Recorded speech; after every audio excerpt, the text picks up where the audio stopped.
Olá pessoal, Carlos Rota falando. Nesse vídeo a gente inicia nosso estudo da glicólise, que é a primeira grande via metabólica que vocês vão estudar. Tá? A glicólise ela começa na glicose, que é uma molécula que tem bastante energia.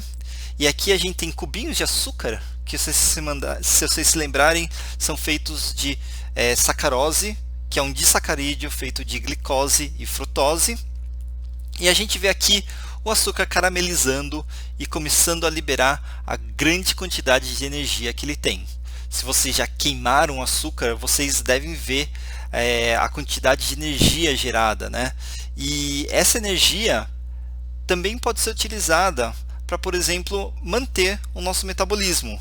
E nesse caso, a glicose ela é queimada, entre aspas, de uma maneira um tanto mais controlada, né? Ela é oxidada em várias etapas. Então, de modo geral, a glicose, a glicólise começa obviamente na glicose e vai até o piruvato. Tá? E o resultado dessa via é que são gerados duas moléculas de ATP e duas moléculas NADH, que, como vocês sabem, é um cofator que nesse caso fica reduzido, né? Esse cofator pode ser utilizado em reações de oxirredução depois, tá bom? Então, uma das funções da glicólise é gerar ATP rapidamente, tá? A glicólise ela gera NADH e ela também pode regenerar esse NADH pelas vias consequentes dela. Duas vias são vias de fermentação, que ocorrem em casos de anaerobiose, ou seja, na ausência de oxigênio. E uma delas que é a via que leva à oxidação total da glicose pelo ciclo de Krebs e pela fosforilação oxidativa. Tá? Isso vai gerar uma quantidade enorme de ATP e é a via que geralmente acontece quando tem oxigênio presente em organismos que são aeróbicos, certo? Além disso, a glicose gera vários intermediários, vários carboidratos intermediários que podem ser utilizados para sintetizar outras moléculas, tá? Como por exemplo aminoácidos. Bom, uma coisa interessante da glicólise é que ela tem duas etapas bastante distintas. Uma delas que é a geração de produtos fosforilados. Então você gasta ATP para gerar esses produtos. Mas na segunda fase, essa energia investida ela é retornada para produzir ATP e NADH. O que é muito importante que vocês se lembrem é que a glicólise acontece dentro do citossol. E ela começa a partir da entrada da glicose dentro da célula. Isso pode acontecer por difusão facilitada, ou seja, a célula tem um transportador de glicose que entra por difusão, né, porque a quantidade de glicose dentro da célula é menor do que a que tem no meio externo, ou por transporte ativo, que é quando você precisa investir energia de forma direta ou indireta para que a glicose entre dentro da célula. Tá? Isso, obviamente, vai depender da presença desses transportadores na membrana da célula e da concentração da glicose dentro da célula e fora da célula. Tá bom? O que é interessante é que, no caso da fermentação etanólica ou láctica, todo esse processo acontece no citosol e a oxidação total da glicose, né, via ciclo de Krebs e fosforilação oxidativa depende da mitocôndria.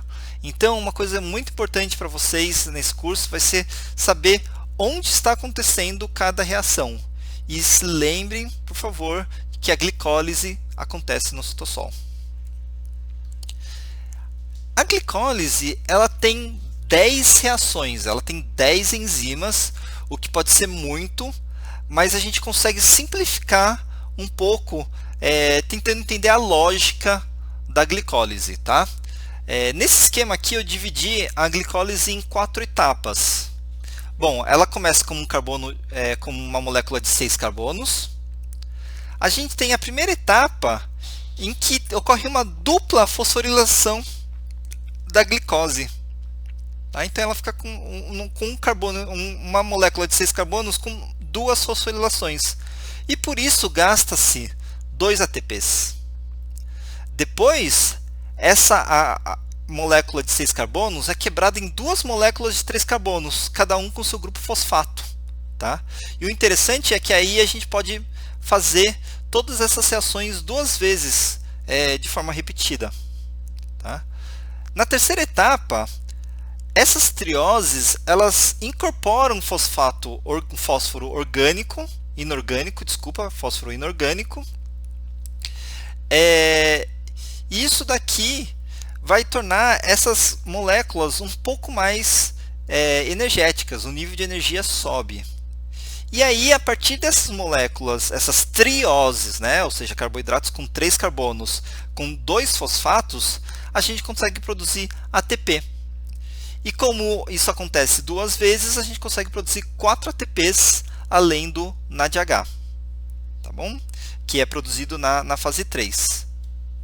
Então, a glicólise ela tem uma fase de preparação, que são essas fases 1 e 2, onde há um gasto de 2 ATPs, e uma fase de retorno, onde há a produção de 4 ATPs e NADH. E, no caso, esses 4 ATPs, 2 são utilizados, então a gente tem um saldo final de 2 ATPs produzidos e 2 NADHs. Bom, então vamos às reações. Tá? Lembrando que são 10 reações que a gente vai estudar. O primeiro passo é a fosforilação da glicose por uma enzima chamada hexoquinase, que eu já comentei com vocês em aulas anteriores. Tá? Bom, a fosforilação da glicose usa um ATP, né? A quinase quando vocês já veem que a enzima se chama quinase, então vocês devem saber que está envolvida a transferência de grupamentos fosfato, tá? No caso a partir de ATP. E então a gente tem a produção de glicose 6-fosfato, que é a glicose mais um grupamento fosfato. Isso daqui pode parecer um passo pequeno, mas essa é uma forma da célula marcar a glicose como dela, né? Então a glicose ela pode entrar e sair por causa dos transportadores, mas a glicose 6-fosfato não faz isso. Tá?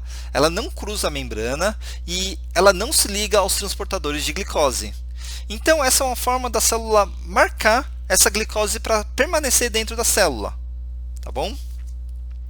Uma coisa interessante é que a hexoquinase ela pode ser inibida pela ação, pelo acúmulo de glicose 6-fosfato.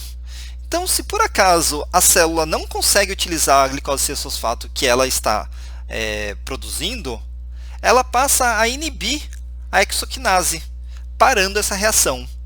E aí a glicose pode voltar a ser transportada para fora da célula se ela começar a se acumular.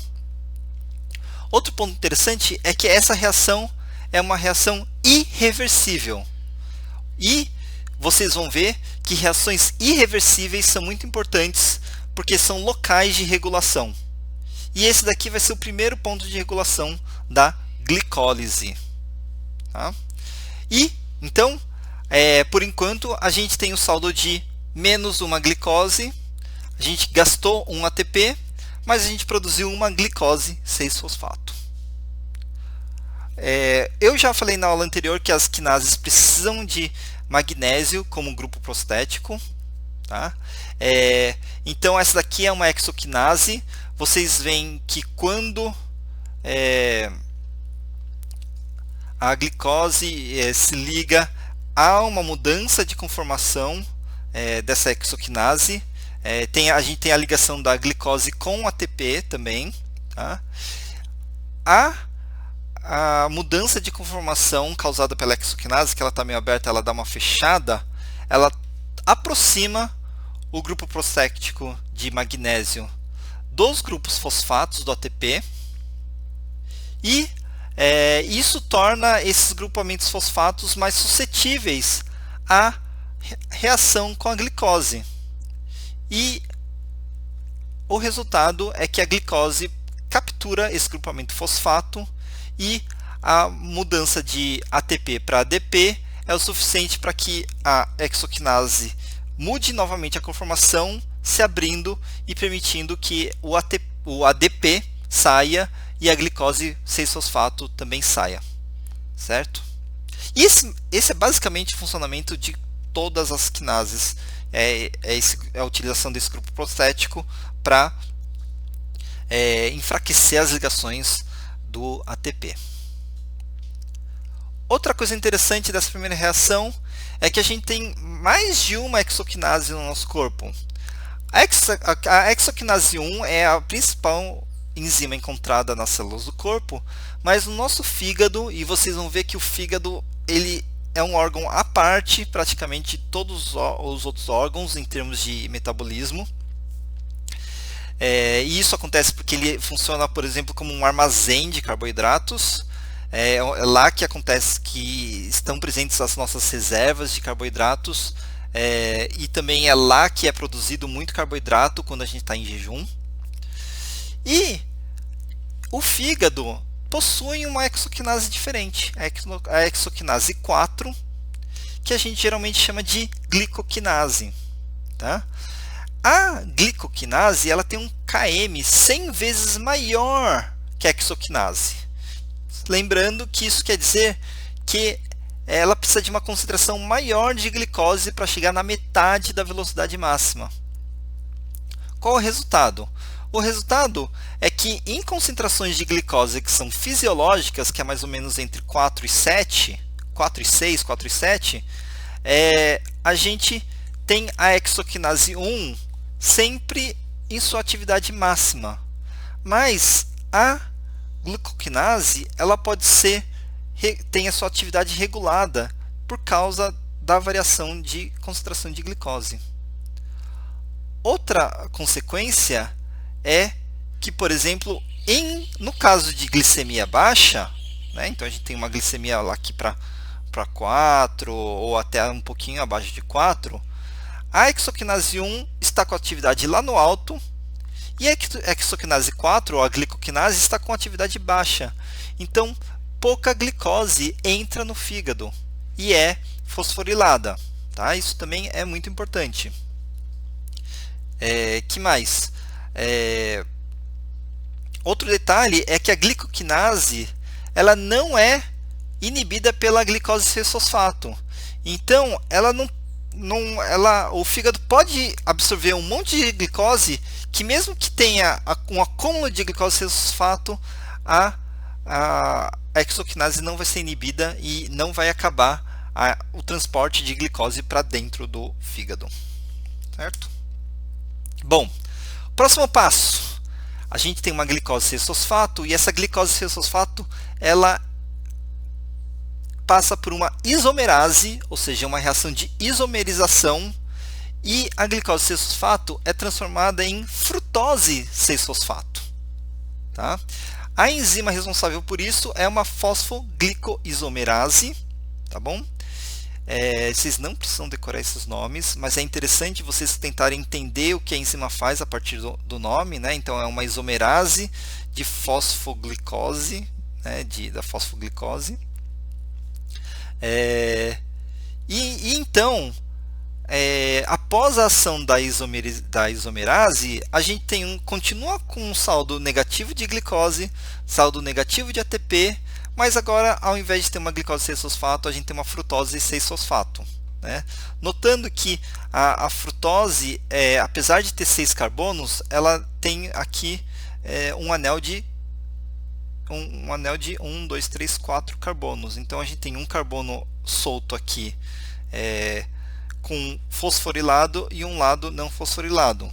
Mas isso não vai ficar assim por muito tempo, porque o próximo passo é uma segunda fosforilação, que é a fosforilação da frutose 6-fosfato em frutose 1,6-bisfosfato.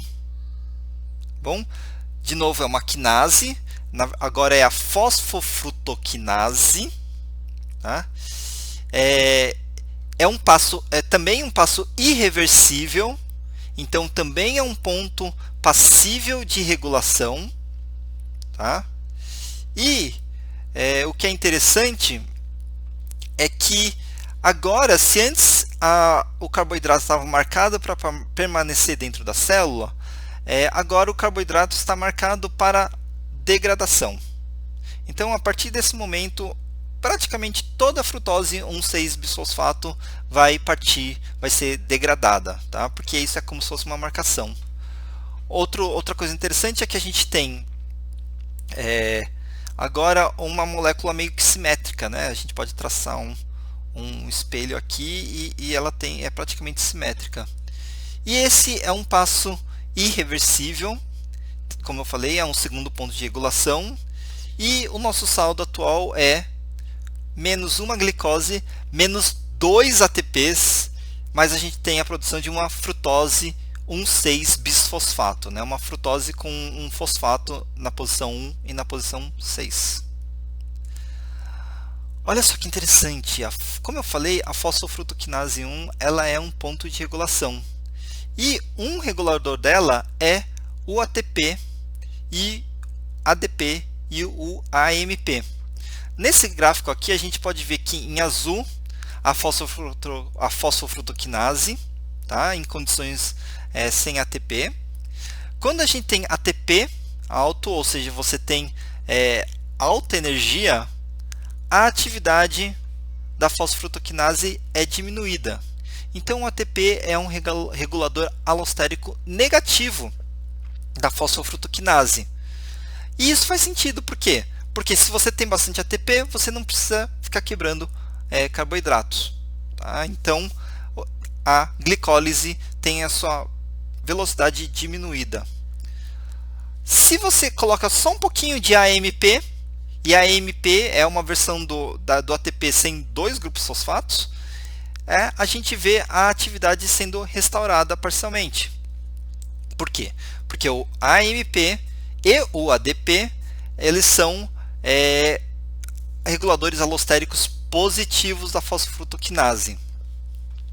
Duas outras moléculas que eu não vou dar muita atenção agora, mas são importantes, é o citrato, que também inibe a fosfofrutoquinase, e a frutose 2,6-bisfosfato, que é diferente da frutose 1,6-bisfosfato, e ela ativa a glicólise. Eu provavelmente vou falar sobre essa molécula na semana que vem. Bom, agora a gente então tem a frutose 1,6-bisfosfato, e ela sofre a ação de uma aldolase, tá? E a aldolase, ela quebra a frutose 1,6-bisfosfato em duas moléculas de 3 carbonos.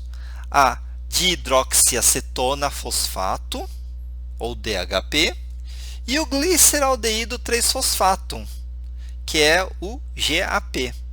Tá? O que é interessante é que essa reação heteroaldol, que é mediada pela aldolase, ela acontece aqui, ó, 2 carbonos entre o segundo e o terceiro carbono a partir da dupla O. Então, se a dupla O está aqui, ela vai acontecer no carbono 2, vai acontecer aqui entre o carbono 3 e o carbono 4. Tá? E isso responde uma pergunta que talvez esteja na cabeça de alguns de vocês. Ora raios, por que a gente transforma a glicose em frutose e depois que a gente quebra a frutose em duas trioses? Tá? Por que, meus caros? Se a gente tivesse, sei lá, um mecanismo que fizesse uma glicose 6-fosfato e depois uma glicose 1,6-bisfosfato e a gente fosse quebrar essa glicose com uma aldolase, a quebra aconteceria aqui em cima. Porque, como eu falei, acontece 2 carbonos abaixo da dupla O. Então, a aldolase, se ela agisse sobre a glicose, ela quebraria, ela formaria uma molécula de 2 carbonos e uma molécula de 4 carbonos. E aí a gente precisaria ter uma via de degradação da molécula de 2 carbonos e uma via de degradação de uma molécula de 4 carbonos. Como a aldolase quebra a frutose em duas moléculas de 3 carbonos, essas duas moléculas podem ser degradadas por uma só via. Isso acontece porque essas duas moléculas são isômeros entre si e podem sofrer ação de uma isomerase, que transforma o gliceraldeído 3-fosfato em dihidroxiacetona fosfato e vice-versa. Então você quebra a sua frutose em duas trioses diferentes, mas que podem interconverter entre si.